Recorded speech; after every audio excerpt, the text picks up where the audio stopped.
Hello dear students, स्वागत है आप सभी का एक बार फिर से हमारे इस ऑफिशियल यूट्यूब चैनल में जिसका नाम है एसओएल सॉल्यूशन। मैं चंदन कुमार हाजिर हूँ आप सभी के सामने अपनी एक और नई वीडियो के साथ।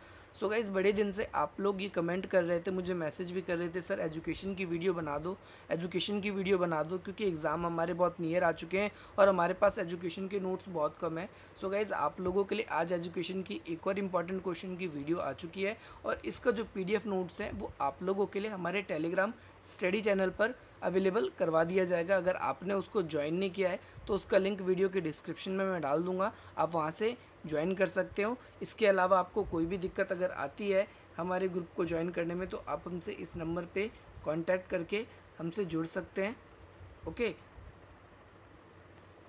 सो आई होप आपको ये क्लियर हो गया होगा। देन अब हम आपको ये बता देते हैं कि आज का हमारा जो टॉपिक है वो बेसिकली ऑपरेशन ब्लैक बोर्ड है। ये बहुत ही ज़्यादा इंपॉर्टेंट क्वेश्चन है और इतना कॉमन क्वेश्चन है कि ये जो हमारे एसओएल एनसीवैप और जो रेगुलर के ड्यू के स्टूडेंट्स हैं उन सभी के एग्ज़ाम में मोस्टली आता ही आता है। जो बीए प्रोग्राम के थर्ड ईयर के स्टूडेंट्स हैं ये आज उनके लिए इम्पॉर्टेंट वीडियो रहने वाली है। सो गाइस, अगर आपको लगता है कि भाई वीडियो हेल्पफुल है और भी मित्रों के फ़ायदे हो सकते हैं, लाभ हो सकता है उन्हें, तो भाई उन्हें ज़रूर इस वीडियो को शेयर करें, हमारे चैनल के बारे में बताएं, क्योंकि हम लोग आप लोगों के लिए जो एफर्ट कर रहे हैं ये आप लोगों को पता होगा कि क्या है क्या नहीं। सो गाइस, आप हमारे चैनल को सब्सक्राइब भी कर सकते हैं ताकि नेक्स्ट वीडियो की जो अपडेट है वो आप लोगों के लिए पहले ही मिल जाए। सो गाइस, शुरू करते हैं आज की हम अपनी इस वीडियो को। सो गाइस, सबसे पहले आपको ये समझना है कि आपसे क्वेश्चन इस चैप्टर से जब आएगा तो आपसे किस किस तरीके से पूछेगा। सबसे पहले हम ये बात करेंगे कि भाई ऑपरेशन ब्लैक बोर्ड है, इस क्वेश्चन को किस तरीके से आपसे एग्जाम में पूछा जाता है। तो मैं आपको बता दूं, ऑपरेशन ब्लैक बोर्ड जो है वो आपसे लॉन्ग क्वेश्चन में भी और आपसे शॉर्ट क्वेश्चन में भी यानी शॉर्ट नोट्स में भी आपसे पूछा जाता है। सो आप लोग इससे निश्चिंत रहें। दूसरी बात, आपको अब ये समझना है कि ऑपरेशन ब्लैक बोर्ड है वो किस किस तरह से मुझसे पूछा जाएगा। तो सिंपली आपसे full name operation black board भी लिखा होता है, लेकिन कई बार सिंपली OB पर टिप्पणी कीजिए ऐसे लिखा हुआ आ जाएगा, या OB से आप क्या समझते हैं, इसका हमारे शिक्षा स्तर पर क्या योगदान रहा है। तो आपको इस तरीके से फिर इसका उत्तर लिखना होगा, तो आप कंफ्यूज नहीं होंगे। OB का मतलब सिंपल है, O से ऑपरेशन, B से है ब्लैक बोर्ड, तो आप समझ जाएंगे ऑपरेशन ब्लैक बोर्ड के बारे में ही बात हो रही है। और जहां आपसे OBB भी पूछ ले, दो बारी बी पूछ ले और एक बारी ओ पूछ ले, यानी स्टार्टिंग में ओ, तो आपका ऑपरेशन ब्लैक बोर्ड, आप इस तरीके से भी कंफ्यूज नहीं होंगे, आप सिंपली लिख देंगे। हम अगर देखेंगे हमारे भारतवर्ष में ऑपरेशन ब्लैक बोर्ड जो है इसका एक महत्वपूर्ण स्थान है, क्योंकि ऑपरेशन ब्लैक बोर्ड ने भारतवर्ष में शिक्षा के क्षेत्र में एक क्रांति से ला दी थी। इससे हमारे शिक्षा के क्षेत्र में काफ़ी ज़्यादा सुधार हुआ था, इसीलिए ये आपसे बार बार आपके एग्ज़ाम में पूछा जाता है। ऑपरेशन ब्लैक बोर्ड बेसिकली अगर आप देखेंगे तो NPE के द्वारा 1986 में एक प्रकार से एक योजना थी जो केंद्र सरकार के द्वारा बनाई गई थी, और केंद्र सरकार में जो हमारा एजुकेशनल डिपार्टमेंट था उसको प्रेफर की गई थी, उसको दिया गया था, उनके द्वारा पसंद भी की गई थी कि भाई ऐसी सुविधाएं हमारे देश में होनी चाहिए प्राथमिक स्तर पर, ताकि छात्रों का जो मनोबल है वो बढ़ सके, ताकि बच्चे जो विद्यालय में पढ़ रहे हैं उनको और ज़्यादा अच्छी तरीके से शिक्षा प्राप्त हो सके। सो गाइस, बेसिकली आप देखेंगे कि आपको अब तक क्या जानना है, आपको अब तक ये समझना आएगा कि ऑपरेशन ब्लैक बोर्ड है ये एक शिक्षा की योजना थी जिसने शिक्षा के क्षेत्र में एक क्रांति ला दी थी। दूसरी बात आपको ये ध्यान रखना है कि NPE के द्वारा 1986 में केंद्र सरकार को ये समर्पित की गई योजना थी। तीसरी बात आपको ये ध्यान रखना है कि ये जो योजना थी इस योजना में सरकार को, यानी जो राज्य सरकार है उनको, और जो हमारी पंचायती राज व्यवस्था है उन सबको प्राथमिक विद्यालयों में कुछ सुधार करने की बात कही थी। उन लोगों के लिए इन्होंने क्या कहा था कि पंचायती राज में आप लोगों को कुछ सुधार करने चाहिए। अब आप सोचेंगे कैसे सुधार करने चाहिए।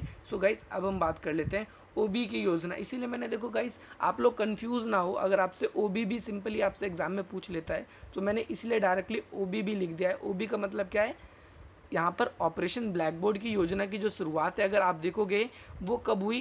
पहली बात तो 1986 में ये योजना बन रही थी कि भाई ऑपरेशन ब्लैक बोर्ड हम लागू करेंगे, लेकिन लागू एक्चुअल में इसे कब किया गया, एक वर्ष बाद में 1987 में, और उस समय हमारी जो 7वीं पंचवर्षीय योजना लागू की जा रही थी उसके साथ ही इसको लागू किया गया। और इसके अंदर जो हमारे प्राथमिक विद्यालय हैं उनके अंदर कुछ न्यूनतम ज़रूरत की जो आवश्यकता की जो वस्तुएं हैं उनको सुनिश्चित करने की बात की गई। अब आप सोचेंगे कि भाई प्राथमिक स्कूल किसे कहते हैं, जिन्हें हिंदी में नहीं पता वो प्राइमरी बेस्ड स्कूल समझ के रखेंगे। उन स्कूलों में कुछ ऐसी सुविधाएं जो मूलभूत बच्चों को मिलनी ही चाहिए वो सुविधा होनी चाहिए, क्योंकि बहुत सारे पेरेंट्स जो हैं वो बच्चों को स्कूल क्यों नहीं भेजते, क्योंकि स्कूल में पहले अच्छी सुविधाएं नहीं होती थी। जैसे वॉशरूम की बात होती है, वॉशरूम पहले नहीं होता था।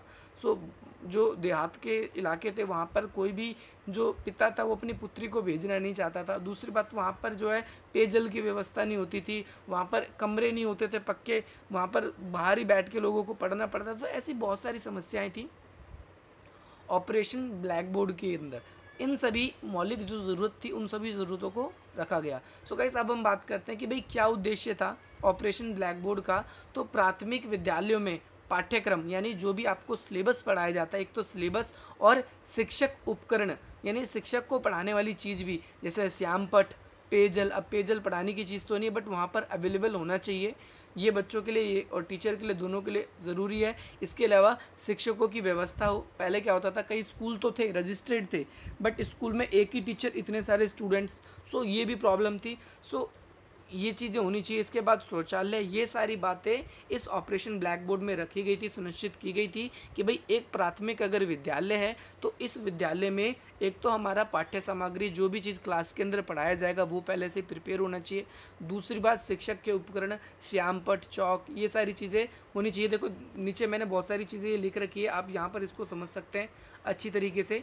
जैसे ऑपरेशन ब्लैक बोर्ड के अंतर्गत क्या क्या वस्तुएं या किन किन वस्तुओं को प्राथमिकता दी गई। तो सबसे पहले शिक्षक के उपकरण, है ना, कक्षा के जो शिक्षण सामग्री है यानी कक्षा के अंदर क्या क्या आपका प्रयोग किया जाता है उन सब चीज़ों को। क्लास में फर्नीचर होना चाहिए, बोर्ड यानी श्यामपट्ट होना चाहिए, विद्यालय में घंटी होनी चाहिए, चौक और डस्टर होना चाहिए। शिक्षक के पास कुछ ऐसे पैसे भी होने चाहिए, अगर कोई एकदम से प्रॉब्लम आ गई, किसी बच्चे को चोट लग गई या फिर किसी को कोई बुक्स चाहिए, भाई टीचर खुश हो गया तो भाई वो बच्चों को दे भी सके। इसके अलावा पुस्तकालय होने चाहिए स्कूल में, थोड़े बहुत ऐसे किड्स खेलने वगैरह के बच्चों के सामान होने चाहिए ताकि बच्चे वहाँ पर खेलते खेलते चीज़ों को सीख सके।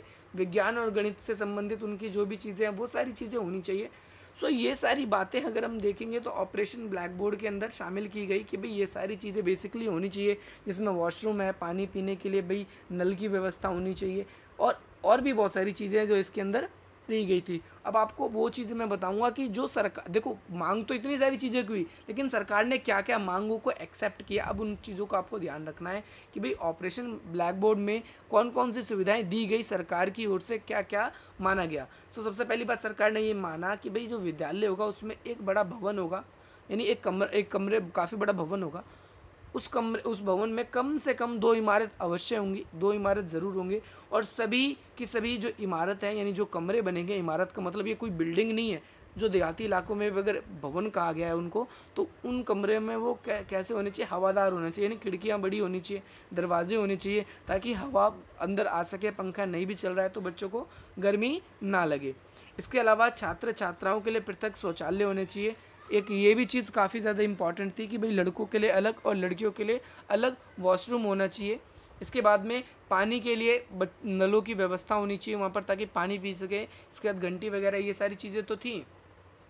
इसके साथ में हर एक विद्यालय में कम से कम 2 शिक्षक जरूर होने चाहिए, एक शिक्षक मेल और एक शिक्षक फीमेल अवश्य होनी चाहिए। इसके अलावा एक्स्ट्रा भी हो सकते हैं, बट एक महिला शिक्षक अवश्य हो ताकि अगर लड़कियों को कोई प्रॉब्लम है या बच्चियों को कोई प्रॉब्लम है तो वो अपनी प्रॉब्लम को अपनी टीचर से कह सके और उन्हें प्रॉब्लम ना हो। दूसरी चीज़ एक इसको भी माना गया। इसके बाद में ऑपरेशन ब्लैक बोर्ड के अंदर ही ये बात कहेगी कि कक्षा के अंदर एक ब्लैक बोर्ड होगा, यानी जिसपे श्यामपट्ट होगा, जिसपे अध्यापक पढ़ाते समय कुछ ना कुछ लिखेंगे।